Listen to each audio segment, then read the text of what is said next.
पाटण तालुक्यामध्ये गेल्या 2 दिवसापासून पावसाची संततधार सुरू आहे। मोरणा गुरेघर धरण क्षेत्रात देखील पावसाने जोरदार हजेरी लावल्यामुळे या परिसरातील नदी नाले दुथडी भरून वाहत आहेत।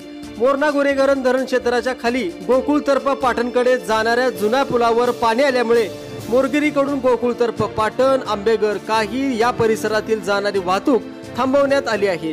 या ठिकाणी पाटणचे प्रांताधिकारी सुनील गाडे तसेच तहसीलदार अनंत गुरव व सार्वजनिक बांधकाम विभागाचे अधिकारी यांनी समक्ष भेट दिली। पुलावरून पाणी जात असल्यामुळे सदर पुलावरून वाहतूक करणे धोकादायक असल्याने या पुलावरून पाणी जात असताना कुठल्याही प्रकारची वाहतूक होणार नाही याची काळजी घेण्याबाबत स्थानिक नागरिकांना आवाहन करण्यात आलेले आहे। तसेच सदर पुलावर पोलीस कर्मचारी यांची देखील नियुक्ती करण्यात आलेली आहे। मुक्तागिरी न्यूज साठी विद्या मासुर्णेकर, पाटण।